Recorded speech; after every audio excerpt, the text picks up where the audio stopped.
Good afternoon, everyone. My name is Lindsay Wong, and I am an author and assistant professor of creative writing in the English department at the University of Winnipeg. I'm a Chinese woman with purple hair, and I want to welcome you to our 7th event for our Publishing Speaker Series.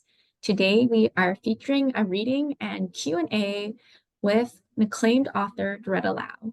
Today's event will be recorded, so if you do not want to be on camera, please keep your video off. We also ask that you keep your mics muted.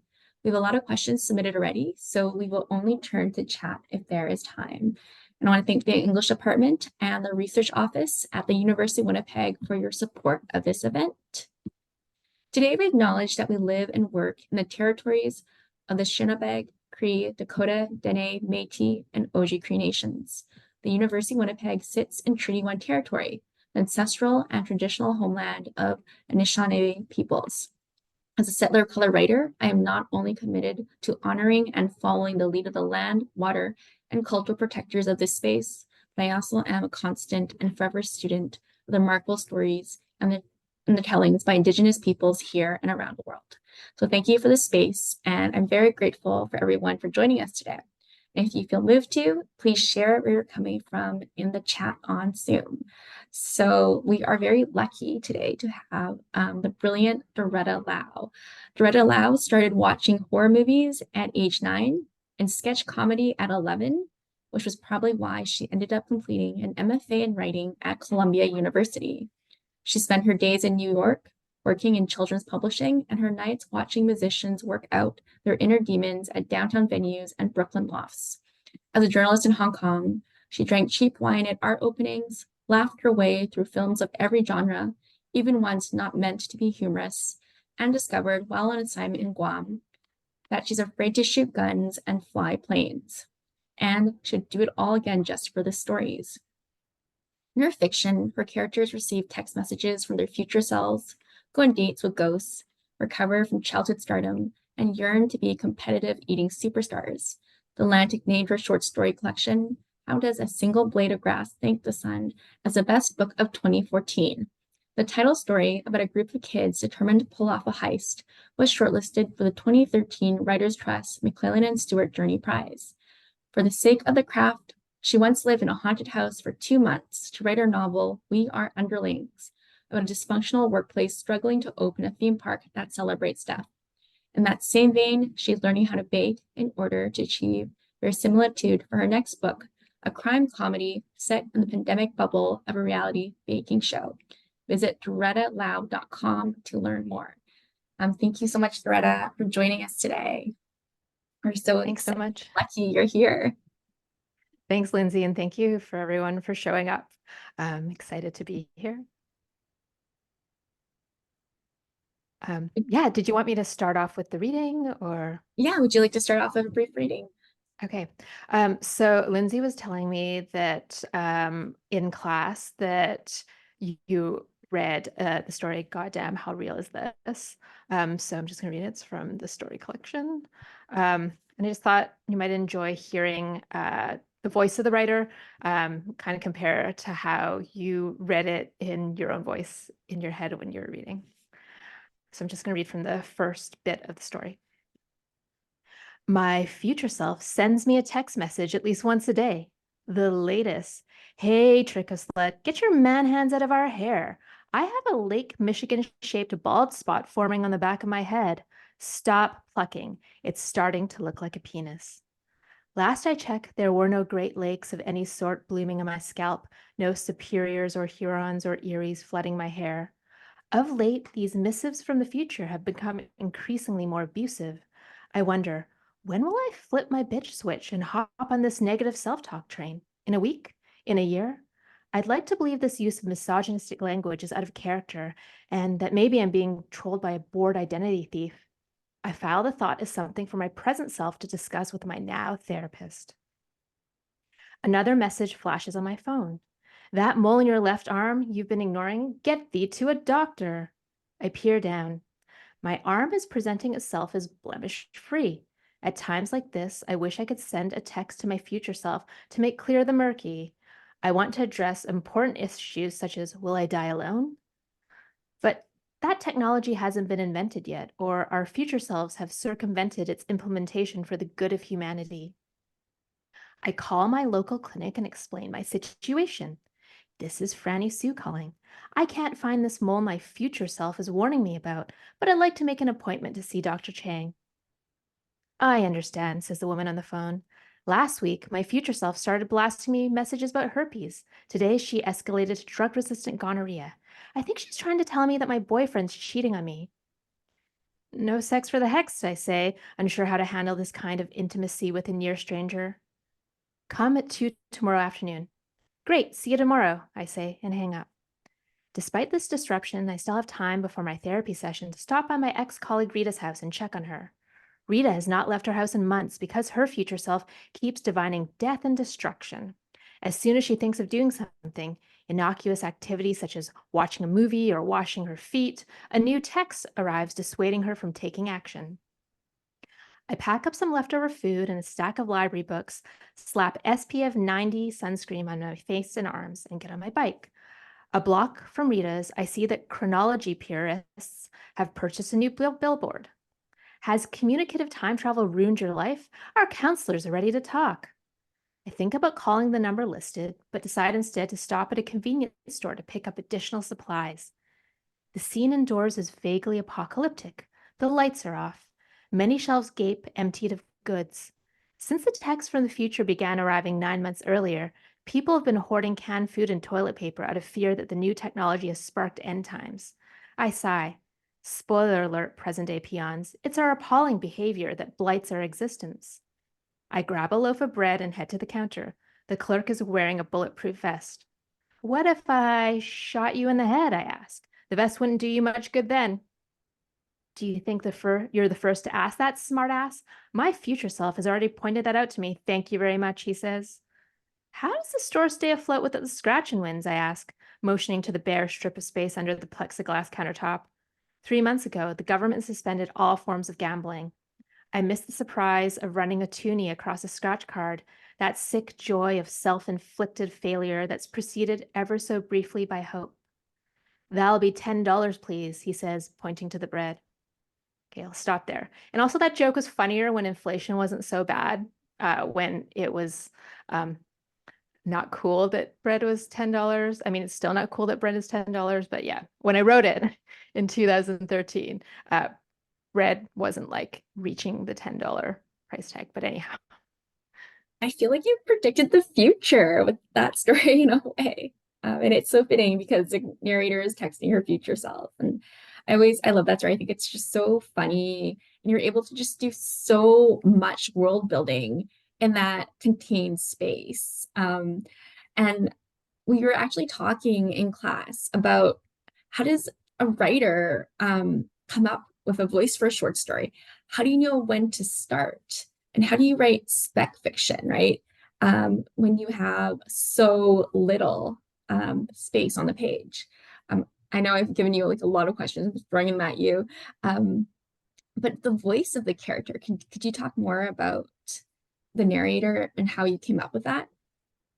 yeah. So usually it takes me a really long time to write a short story. I have some stories in the collection that I probably spent, 6, 8 years trying to work out, where I wrote half and then I couldn't finish it, and then came back to it later after I lived a little more life or thought it out a bit more or tortured myself.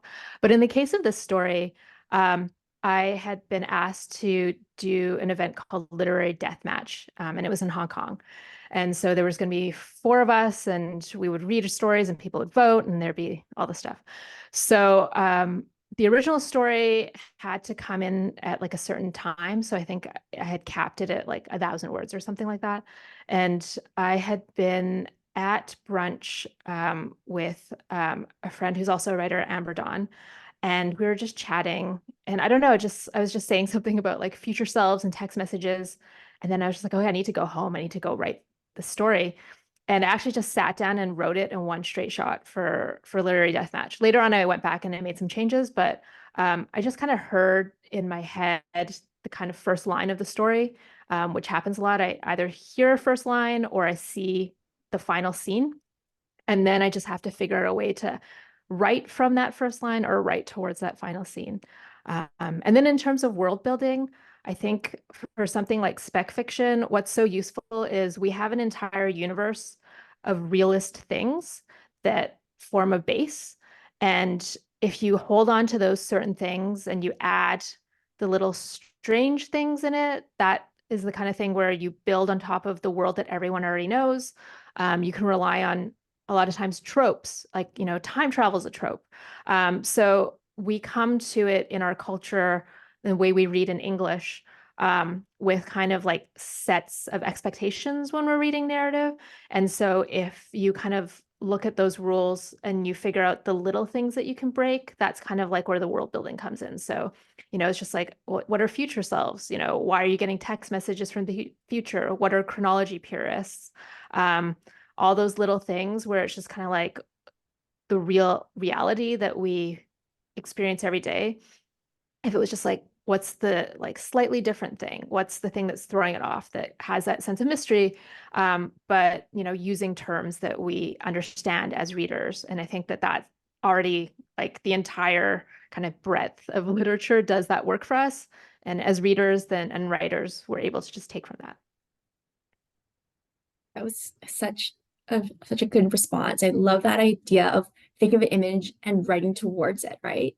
Because that's the challenge, I think, of a short story. And I think, you are one of the very best short story writers working in Canada today because you were able to just say so much in every story you've written. And in that collection, I think, you mentioned sometimes it took you 10 years, right? Or up to 10 years for some of them. And I think there were some questions where people were wondering what goes into a short story collection? How do you choose certain pieces? How do you know which ones don't belong? In terms of just like eliminating stories from a collection, or in terms of just like in each story, what to do? I Like, think, yeah, if you want to talk a little bit about the e- the stories itself, like what scenes leave, which scenes should stay, and then also how do you assemble the collection? yeah. So there were two stories that did get cut from the collection that kind of didn't work. I had written one story where I wanted to capture this one neighborhood in Hong Kong, Shangwan, and there's just like this road that used to pass by this like abandoned school, and I had this whole vision that this guy would just be like meditating on this whole thing and think about like fox spirits and all this stuff, and it just didn't work. I just like I think I was just so into the idea of the neighborhood and not really thinking about the characters. And then I had another story that was just really like a logistics story. In grad school, I had bought some bookcases from a professor with a classmate, and we'd gone down and we had tried to get these bookcases, but they were, I want to say, like ceiling height, and it was like snowing. Anyhow, so I tried to capture all that and it did not work. But so my editor at Nightwood, Silas White, he's the one that made the decision to be like, I don't think these work. So sometimes you need someone else to tell you something doesn't work, and then you go reflect on it and be like, yeah, actually, it doesn't work, and then kind of remove stuff.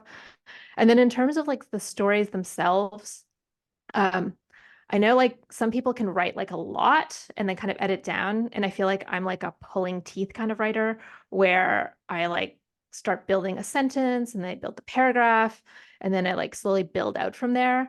And there's not much to edit down because it's just this like painful thing of like, okay, I'm going to get from this point to this point to this point. Um, so I don't know, it's not so much like what to leave out for me personally, it's like what is still missing. And one of the things I did in grad school a lot was I really liked the stories of Lydia Davis.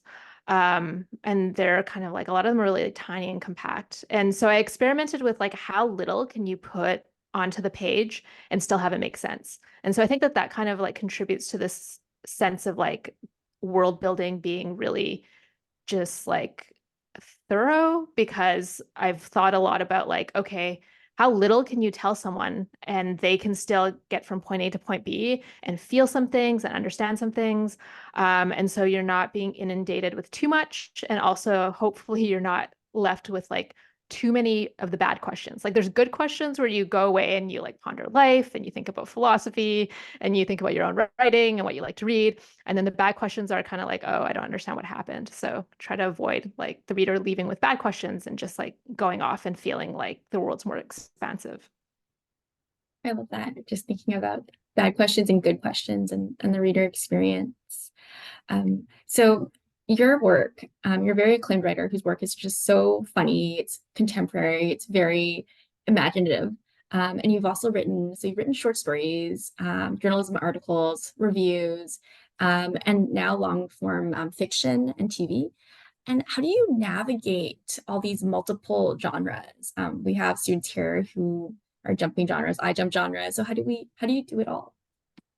Yeah. So in undergrad, and I did undergrad at UBC, the creative writing program, and also English, um, I could actually not really write a story, and I was a better poet by far. Just like, I think just that kind of like compactness and everything, there was just a nice feeling of being able to sit down and write something from start to finish and feel done.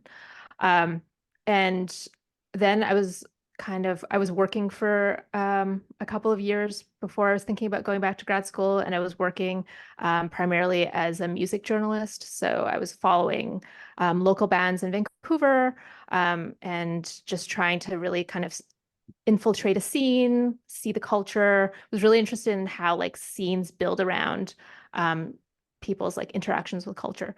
But I was also applying to full-time jobs because I, wanted dental insurance and things like that. And I just kept losing out jobs to people who had graduate degrees, which I think I wouldn't say like go do a grad degree because I think that's not necessarily the thing to do. But at the time, I just thought I would be more competitive if I did a graduate degree. And so I sat down and I thought about it, did a little research, and I wanted to be able to come out of it making money.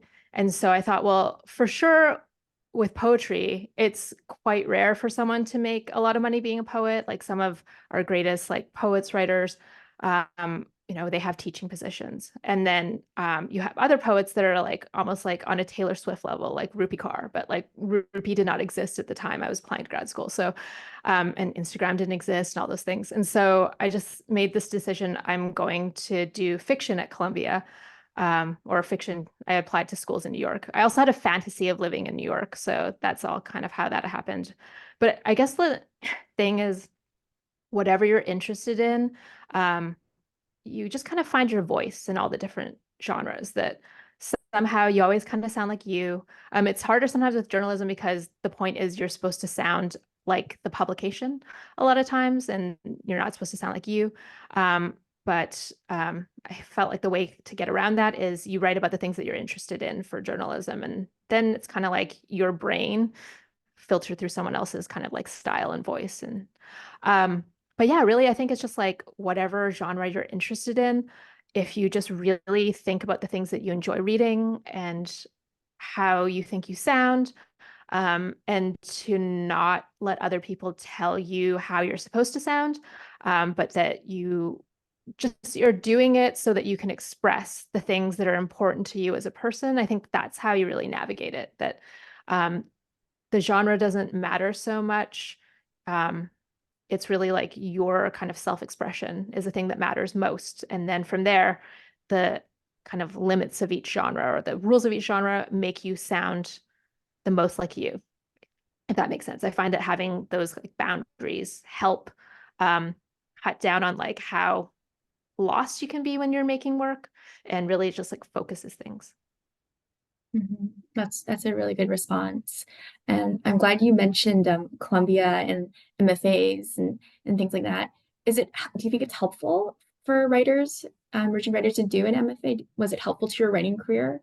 I know this session we're going to talk about money and things like that. So would you recommend it for writers who are finishing their first degree?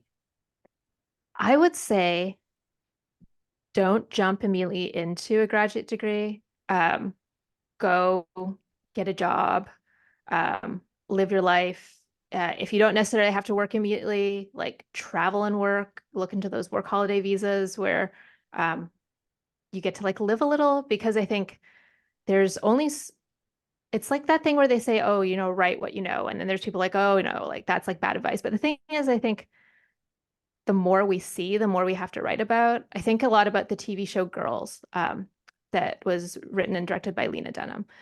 Or and I think it's coming back around. People are watching it again. But at the time, I just remember the first season of Girls was really amazing because Lena was like a young person and she was out living life. And then the subsequent seasons, that spark isn't gone because she's not going out and living life. She has like this demanding TV job and she's not going out and talking to people and experiencing things. She's just like in a room with a room full of writers making stuff up. So I guess what I'm trying to say is you don't have to go to grad school if you don't want to. Um, but for me personally, I really liked it. I think it helped that it was not in the city that I was from. I did apply to UBC and I didn't get in. And so that decision was made for me. And I think like it was helpful also to go to another country and be exposed to literature that wasn't just the literature that we grew up reading. I think like CanLit has so much amazingness in it, but I think the opportunity to go to the US and study with people who've been from around the world, it was just like reading American literature, reading like Latin American literature. It's just like being exposed to Japanese writers in translation, things like that. I think I don't know that I would have necessarily done had I not gone to grad school. I think it would have been like a slow process, but like sometimes I had to read 2 novels in a week. And I would just be on the train going to my internship and just like powering through these books. So I think what was helpful was the reading, the exposure to writers. Living in New York, you get to see, all the people that you ever dreamed of seeing.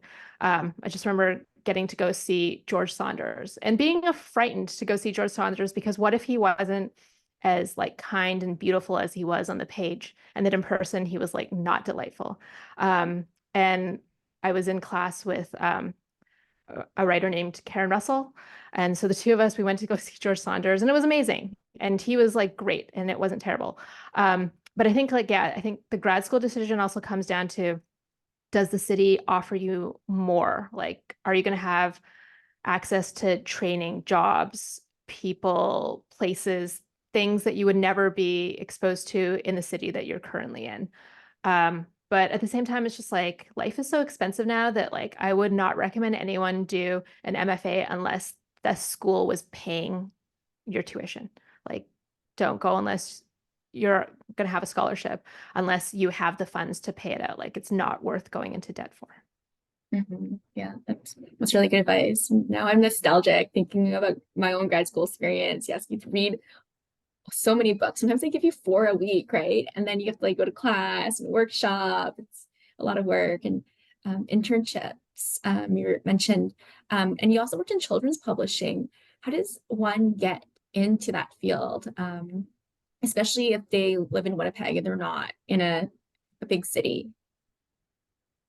Yeah, I think there's like a lot of remote jobs in publishing now with the pandemic. I mean, I might be wrong and there might be a return to work, but it's worth looking to see if some of these places will do remote internships, remote assistantships.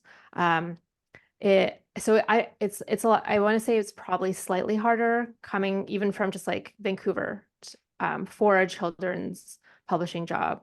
Personally, for me, it was because I was in New York and I was going to Columbia, and the internship was through the department. And the internship program had actually been created because one of my classmates, this is such a long story, but one of my classmates, her father was a vice president in the NFL, and one of the high level people at Scholastic. She was the wife of someone who was a VP in the NFL, and they met at a barbecue over one summer. And she got offered the internship, but it worked out so well that they were just like, oh, shouldn't we offer this to other Columbia students because this is such a pool of talent to hire from? And so there was like a group of us who worked as interns. And the reason why I got my full-time job was literally because my classmate, they were holding the job for her, but she still had one more year to go. So they couldn't give the job that they were hoping to give to her, because she still had a year to go. So I interviewed and I got the job. So it's just like a series of like, I happened to be there, and it's like New York is the English language publishing kind of capital of North America. So, um, so I guess like I don't want to dissuade anyone. I think there's opportunities if you find it, because now so many places are people are working remote. I have a friend who lives in the States who's like working for a publication in Hong Kong. So there's opportunities. It's just a matter of kind of like trying to figure out, what can work from where you are. Mhm. Yeah, that's good advice. And it really just shows that a lot of publishing is networking.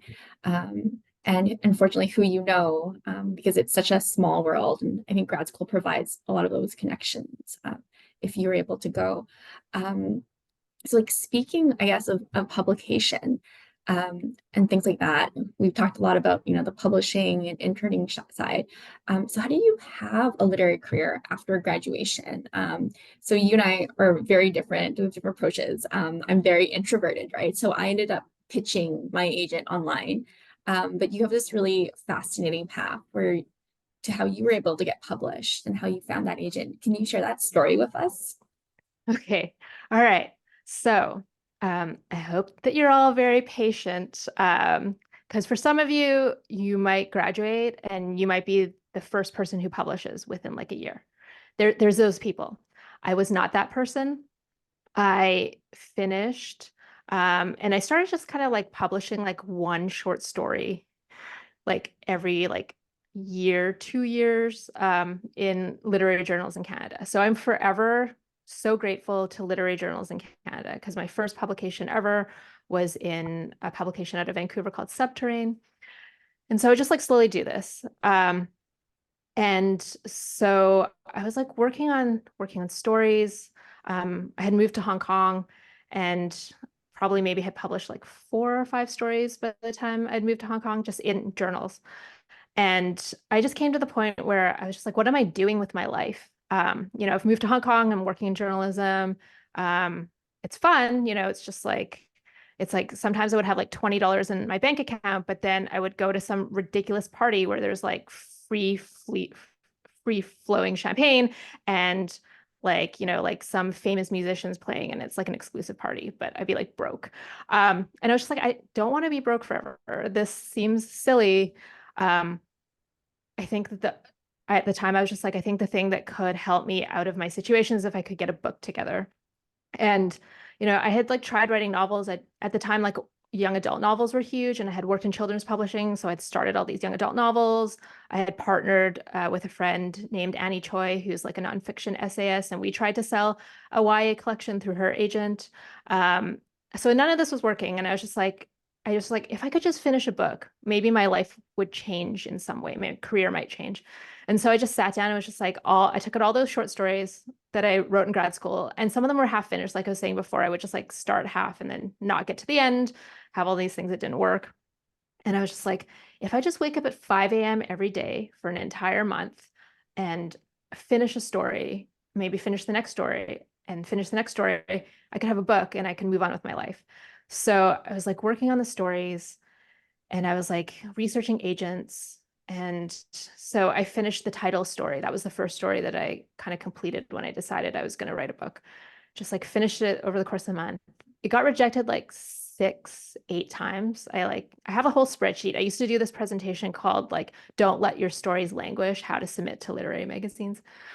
So I don't know, but I never changed a single word every time I was rejected. I just believed in it. I believed in the story so much. I just felt that the story sounded like me. It did all the things I wanted to do. I had been reading, A Clockwork Orange, Wells Tower. I just like thought like I've done something that I think sounds like me about the things that I'm interested in, and I'm not going to change anything. So yeah, I was back in Vancouver, and I was having lunch with a friend, Elizabeth Baczynski, amazing poet, um, incredible person. And at that time, I think, already had published 4 books.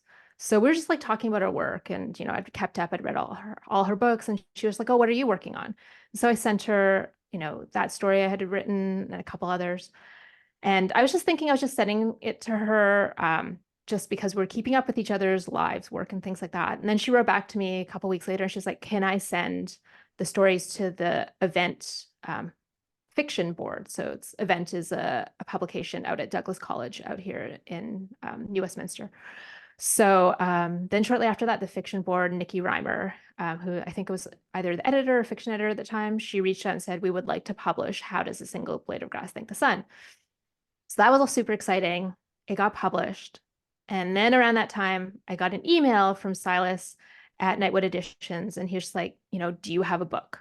And so I sent him at this point, like I had like finished as many stories as I could, sent it to him, was waiting to hear back from him. And at the same time, I found out that the story got longlisted for the Journey Prize. And so the book deal and the Journey Prize kind of all happened at the same time.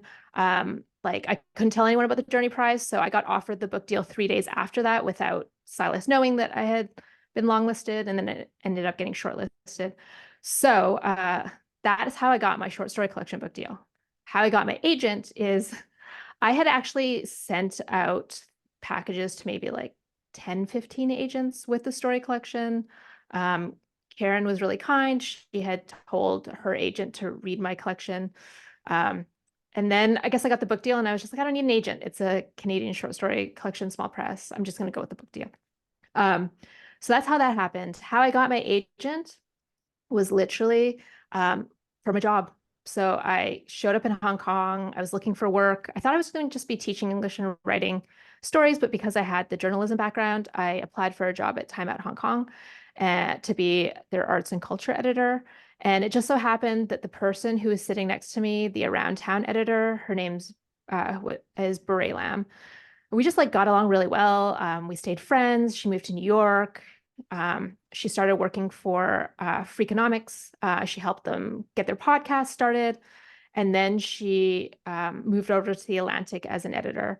And on the day that she was announced as editor for The Atlantic, she got 6 offers of literary representation, like no book, anything. It was just like people are like, this is someone to work with. And so she signed with one of the agents. It wasn't one of the 6. She found her own later. And she passed my story collection on to the agent. So essentially, it was just like, I guess this is a long way to say that even though I tell students always send stuff out, always, be searching and like making sure that you're like submitting and things like that. I've just been really lucky, and people have shown up and helped me at the times that I've needed help the most. So yeah, I think it's just like, it's the thing with literary citizenship. It's just like, you're not making friends for transactional reasons. Sometimes it's just like, you just make friends because you like enjoy their friendship. And it just so happens that you have the same career goals and things like that. And people are really kind and lovely. So yeah, that's kind of how things worked out for me.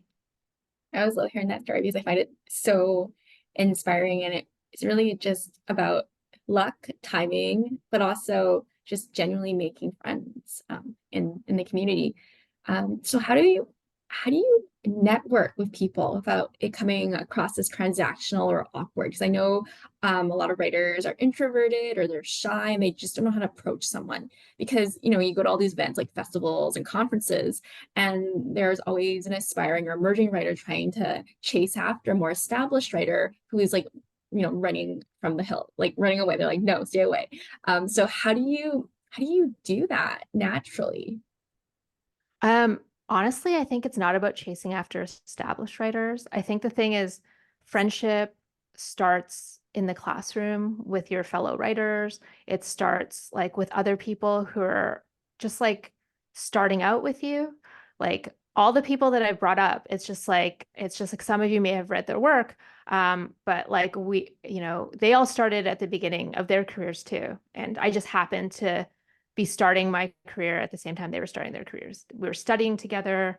We're just like planning things together, putting together events together. So I think it's just like around you, there's so many incredible people who are going through the same challenges and struggles that you are.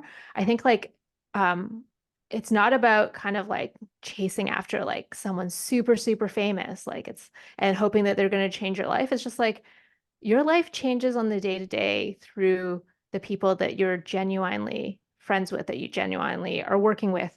And I think like that's like over time, it's just like you will all have these careers that will become something.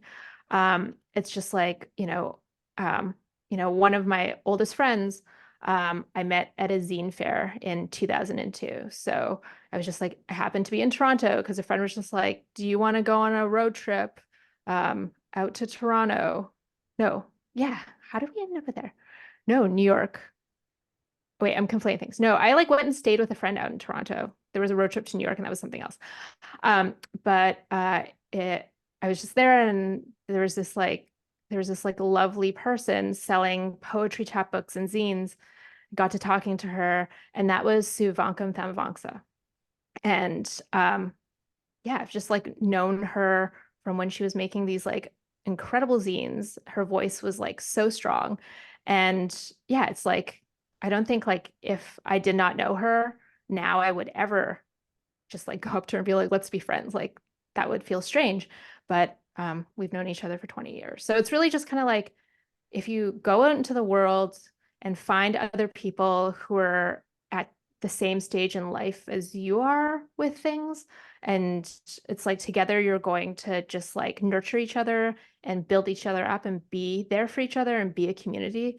I think that's really where it's at. It's just like I don't think anything good comes out of trying to chase after an idea of fame, the idea that someone is powerful and can help you. Um, and at the same time, it's just like I also met a lot of writers when their debut books are coming out. So one of just like my mentors, just like someone who means so much to me, um, was Rebecca Godfrey. And she's died, and but her TV show Under the Bridge is coming out soon, based on her nonfiction book. But I met her because I was working at the college radio station CITR at UBC, and I wrote for the college music paper magazine, Discorder. And I just was like interested in getting free books and like talking to writers. So I just like wrote to different places, had them send me books, read them, and interviewed people, and just met people that way. And it was organic. It wasn't that I was just like, oh, I'm going to become friends with them. It was just kind of like I genuinely was just like, I really want to know what writers do. And I can read their books and like think about them and talk to them about them, and kind of like those friendships kind of grew over time. That's wonderful. It's like you come up together and it's all natural and organic. Because when you're at like a literary festival or a conference and there's a new writer just coming at you, people can tell, right, when it's not authentic, right? When that networking is done for a purpose of getting something from someone, right? That's really good to know. Um, and you talked a lot about being a good literary citizen. Um, I mean, you are someone, that authors really look up to, and you have this reputation for supporting other authors. So how do we be a good literary citizen when we're not in the classroom, when we have left it? I think it's just like if you genuinely like just like love reading and writing, it's just like just being able to go to people's book launches and readings and to participate in that way. It's just like because when you're in the room, making the audience, it just like helps so much because like I think you probably experienced this, Lindsay, but like sometimes you go and you get to an event and it's like, okay, I'm reading to five people and I'm reading to like five people who don't actually want to be there, but like have been, like they're like paid to be there because they have to be there. So it's just like they're not even really audience members. It's just like it's their job and they just have to sit there and you just have to like do the event because maybe one person will show up. So I think it's just like being able to go to those events for books that you're genuinely excited about. I think it's just like so helpful. And like most of these events are free. And I think like in, the cities you're in, like a lot of you are in Winnipeg, it's just like the Writers Festival there. It's like an incredible festival. There's like, I'm sure like with like the bookstores, like they have newsletters and things like that. You can kind of keep track of like the events that you can go to. Just like reading. I use Goodreads and I always give everyone 5 stars because I know that like writing is hard. So if I read a book, I've put in that time. I don't think it's up to me to dissuade people from reading something. I think it's just like I want every writer to be able to write their next book and then the book after that. So I'm really big into the 5 stars. I love telling people about books. So it's just like if I read something and I love it, I just like love having a conversation where you're just like having tea and you're just telling someone, oh, I really loved reading that book. Because like that's how, you know, information gets passed on and people are just like, oh yeah, then I read that book that you said to read. And that's really exciting because it's just like if you love a writer's work, you want other people to read them so that, you know, their career gets to continue. Um, so yeah, it's just like putting that you're putting in that time anyways. So it's just like, and I know it's like hard sometimes to get out of the house, but you know, I think it's just like so nice to be able to just like get out, be in a room with people who love the things that you love, and just like creating like a nice energy for everyone. It's just like, you know, just like on social media, just like sharing things. Um, yeah, just like going forth and, you know, putting out the energy that you want to receive back, like, you know, having that like kind energy, that just like energy of just like we're all in this together. It's like someone else's success is like, you know, it's good for all of us. It's like we're not competing against each other. We're competing against people watching Netflix or playing video games or reading comics. Like, yeah. And we're not even really competing against the comic people because they're writers too. But yeah, it's just like we're hoping that someone will pay attention to our work. And in our community, it's just like we can just create like a good energy so that we all kind of get to succeed together. It's really important because the writing community is so small, and if we can't support each other, who's going to support us, right? And writing, as we all know, it's a lot of work. It's hard, right? Once you sit down and put in the hours to do the book, and then you get someone, a colleague, giving you a 1-star review, right? It's always hard and difficult. So I love that policy of giving everyone 5 stars. Yeah, I mean, like if you really feel a book is 1 star, you can just keep it in your heart. Uh, Journal about it. Tell your best friend that you did not enjoy it. You know, have like a healthy debate, you know, over lunch or drinks with friends over like, you know, work that you may not enjoy. Because like there's so much value in having those conversations and knowing what you like and you don't like. But it's just like, I don't know, we live in like essentially like a Black Mirror type situation now where those stars determines whether or not someone gets the next book. It determines if they get any money to go on tour. It determines if they get invited to do an event or not. So like I wouldn't want to hurt anyone's chances if they were going to get that event by like plummeting their star rate. It's really important to know that, right? I think a lot of readers don't realize that they have an impact on how an author's career can go, right? And if you really, yeah, if you really hit the book, sometimes you don't even start it, right? You don't have to give them a 5 stars. You can just stay away from it, right? And I mean, like, why does everyone need to know everything we've read? Because, like, it's like, I think right now in Goodreads, I probably have like 0 things read for the year, but I've been reading an enormous amount of like web novels and web comics and just like hours and hours and hours of them. But like, there's nowhere on Goodreads to be like, you know, I read, you know, this thing and this thing.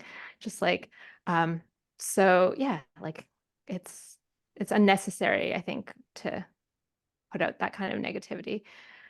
And you know, people disagree with me, but like I personally, for me, it's just like it doesn't do my mental health any good to try to make someone else's life harder. It's a really good point. And I see that discourse all the time. I'm on Threads right now, and people are like, why is it not okay to be honest on the internet? And people are like, well, you can, but there's social repercussions to that, right? It's so interesting. So I know everyone here wants to know, how do you make money as a writer? What are some revenue streams for authors who may not have family support? They may not have, other means of income. So how do we support ourselves as writers financially? Yeah. So, I mean, it's such a different climate now from when I was starting out. Because when I was starting out, I was able to pay rent in a place I shared with 2 roommates, like just essentially doing music writing, uh, tutoring, and DJing at the Pit Pub at UBC, just like random jobs. And I did like the census, the whole thing. But so I did that. And then when I was in grad school, when I was working in children's publishing, the skill that I learned, I wasn't on the acquisition side. I worked in production editorial. So I made an effort to learn how to proofread and copy edit, knowing that, people need proofreaders and copy editors. So when I moved to Hong Kong, I had the skill of I'd been a journalist and I'd been a proofreader and copy editor. And so that was how I was able to work in magazines there. And I worked in like an art archive and also at a visual culture museum with editorial skills. So I think like I really built kind of thing around like editorial skills to be able to package it. And at the archive job, I made sure I learned how to do internet stuff because I really saw like, okay, we're moving into it's important to know how to like publish on the internet, all those things. So it's just like I think like every job is trying to learn a new skill to move forward to be like I can do all these things. So I think like the climate's probably a little different now, so my advice might not be as good, but I think it's always good to have a diversity of skills.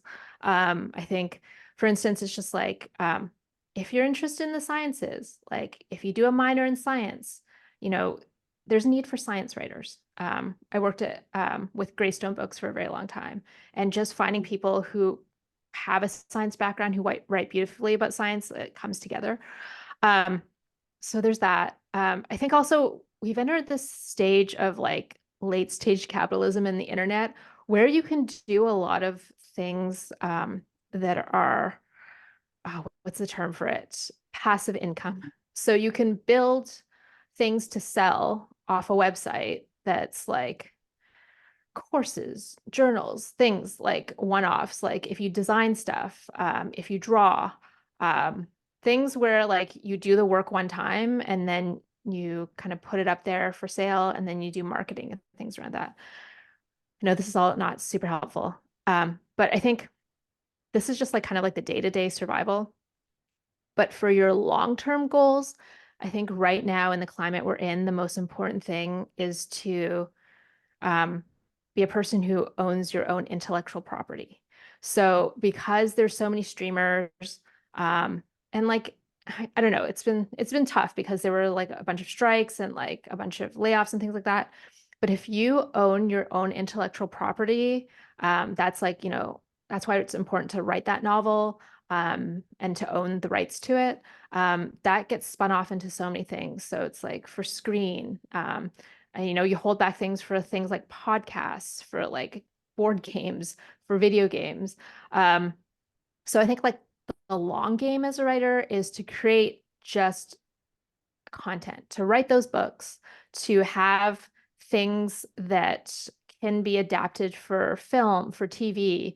And if you're a person who loves watching TV, TV is the way to go because in TV, writers have a chance to be in control of everything and become showrunners. But in film, the writer is not the most important person, the director is.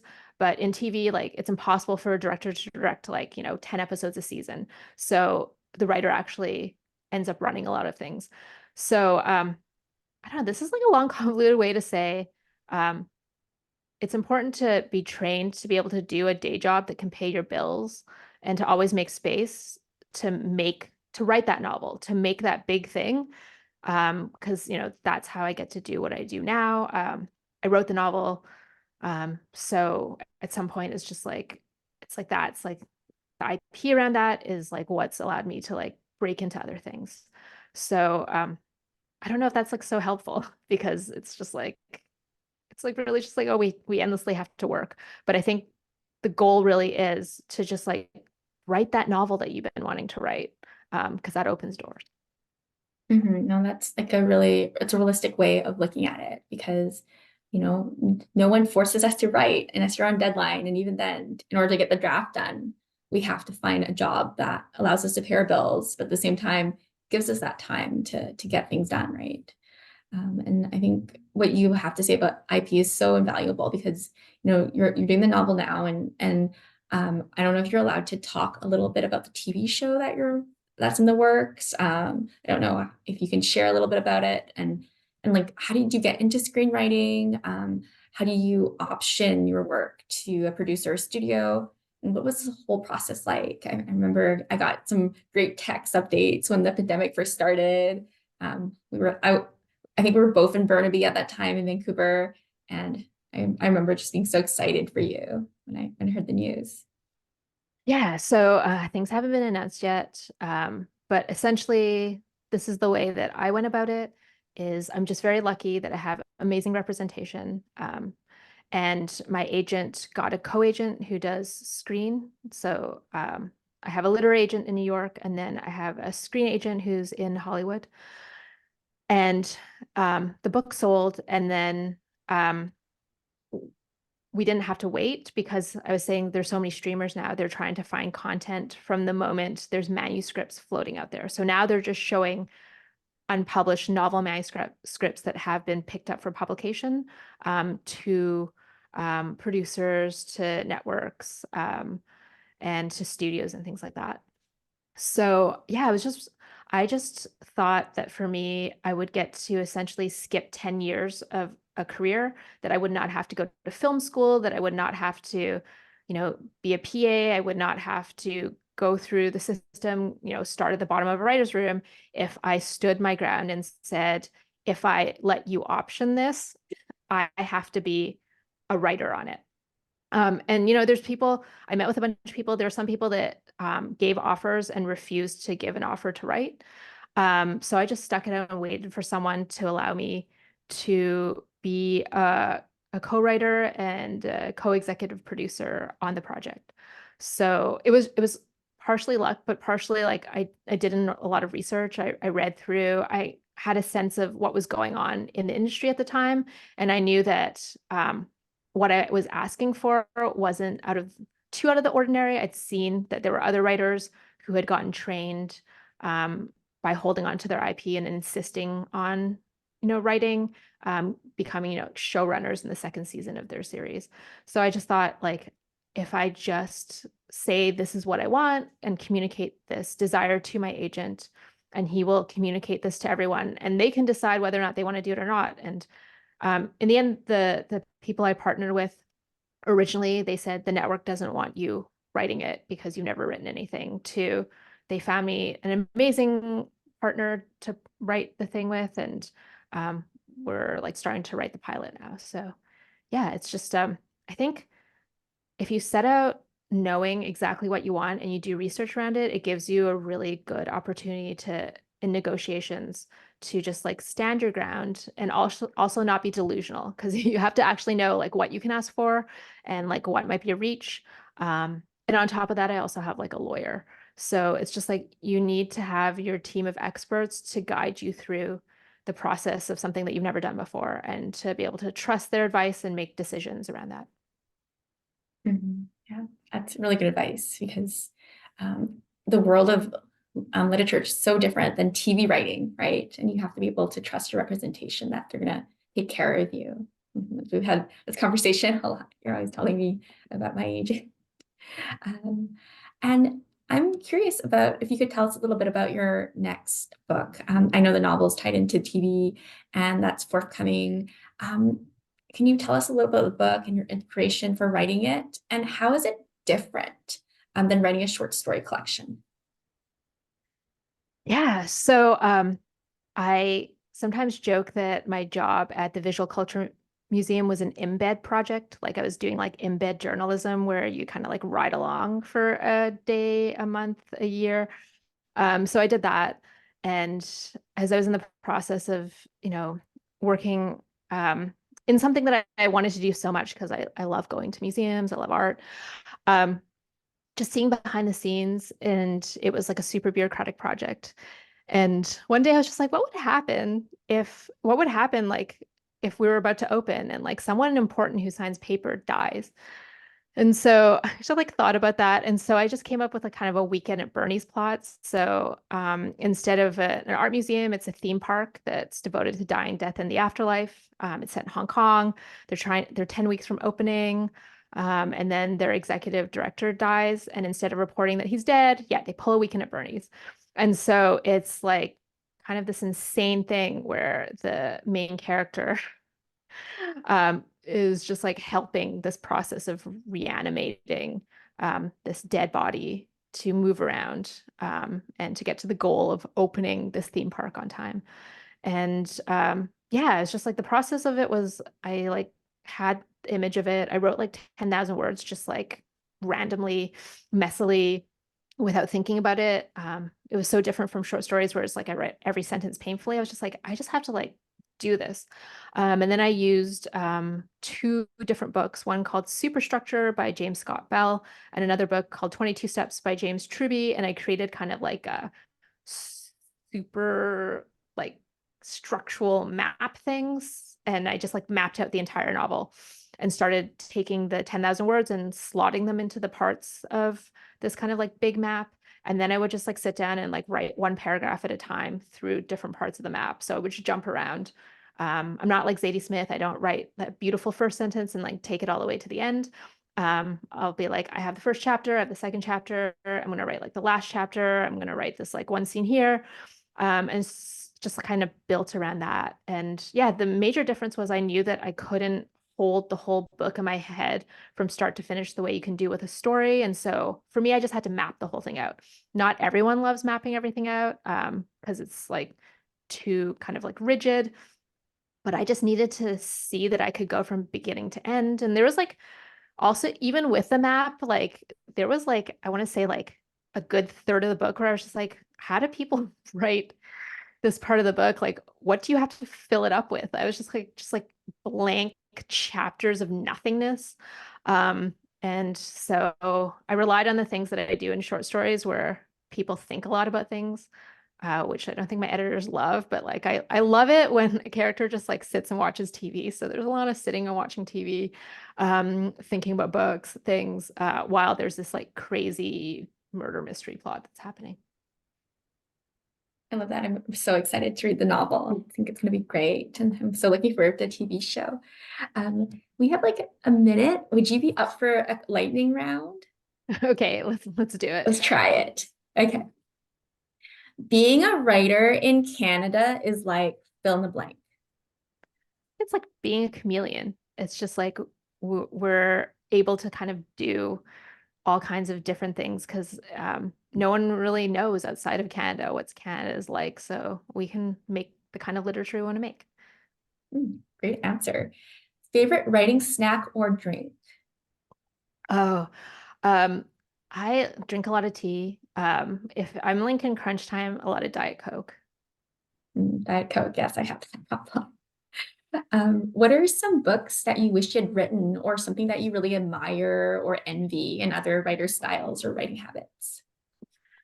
Wow. I think like the person that made me really just like finish the story collection is Mavis Gallant. I think I'm so fascinated by her. I think like it's so interesting that she's this Canadian writer who like lived in Paris. And I think like having that lens from afar to look back on, you know, the place that she grew up. I think that, I don't know, I find her work like amazing. Great. Okay, three writers, dead or alive, that you would take with you on a 6-month residency on a tropical island and why? Okay, Jane Austen, and I know that most people like don't expect this if they read my work, but I think she's hilarious, amazing, just incredible in the way that she talks about society. Tia Williams, because I think 7 Days in June is the most incredible book that looks at like writing and culture. It's just like so funny. Um, and ah, third person. I had like so many. Like that I was just kind of like, oh, like who would I want to take with me on this whole thing? Um, I don't know. I think like maybe just like for fun, William Blake, because he was so crazy. And like, who doesn't want to hang out with someone who's just like getting messages from like somewhere else? I think like so much of like William Blake's work really like propelled me in undergrad to like think about this like tension um, between just like regular life and madness. Ooh, good answer. Now I want to come to your island residence and we drop in and be like, can I hang out? Um, okay, so most embarrassing moment at a literary event. You can skip it, but I'm gonna text you later because I want to know. Um, well, I mean, one time I had a migraine on stage. Um, and there was like, I think there was like a Giller winner on stage. So I full on had a migraine, and I can't even tell you like what I, and it was in Winnipeg. So I was on stage with three other writers, and it was like I had blacked out because I had this like migraine, and I somehow got through the hour. And then I got off, and I was just like, I don't even know like what I did. Was I present? Did I answer any questions? I have no idea. Just terrifying, horrifying. Amazing. You got through it though, and I think you were telling me you went to like the Forks. You had their fish and chips. You were telling me about the food in Winnipeg when I moved here. Donuts, going out to it's like is the neighborhood St. Boniface that has like amazing, there's like a stretch where there's like a chocolate shop and like a used bookstore and like a super cute like bar cafe.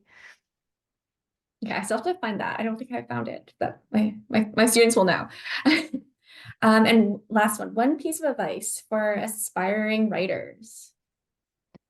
Oh my gosh. I think it's just like write the thing that you most want to write. I know like it's just like you have assignments and you have to write the assignments, but I think you can meet the assignments with your voice. And I think like, even though I said like, oh, like it's so important to like write that novel for your IP, if the thing you most want to do is poetry, write that poetry. Look at the people who are making money and how they're doing it. Like, um, I think Rupi Kaur is a genius. Like, I follow her Instagram. It's beautiful. Like, I love her whole vibe. She's like positive. Like she dresses so like wonderfully. She puts on like these Taylor Swift like events. I think like there's room for the thing that you want to do, and you just do it to the most maximal level of it. Like don't live small. Like sound like yourself. Think of the most expansive, biggest thing that it could be, and like go towards that. That's brilliant advice. Thank you so much. I think we're out of time for today, but thank you, Doretta, for taking time out of your writing just to come and hang out with us. And thank you everyone for coming. Can we get a round of applause for Doretta? Thank you so much. Really enjoyed Thank it. And thank you you. so much for coming on what I don't know if it's a sunny day over there, but post It's eclipse, we have a sunny. sunny day here. Yeah. And it's not snowing. It's not snowing today. I'm so happy. And we can visit your website. You're on social media. We can follow you there. Yeah, at Doretta Lau on Twitter and Instagram. And I mean, technically I'm on TikTok, also Doretta Lau, but I post anything on TikTok? No. I just consume a lot of TikTok. Well, thank you everyone for coming. I see in the chat there's a lot of love for you, a lot of thank you. Yes, the coffee shop vibe, right? That's what writing community is, just hanging out, eating snacks. Yeah, Um, thank you everyone. I enjoyed that very much. And oh, also there's a what do you call it? There's a contact page on my website. I do have a link to a spreadsheet about making money as a writer. So I'm happy to send that to you. So yeah, you can just like drop me a message on there and I will like send it off to you. Wonderful. I also need that spreadsheet. All um, right. so I'm gonna let Doretta go and I'm gonna say bye to everyone. If you're in my class, we're gonna meet again at 3:45 in the other link. It's our last day today, so we're doing readings. Okay. So, Well, have a great last day. all right. Thanks so All right. Thank much. you. Bye, Bye. everyone. Thank you.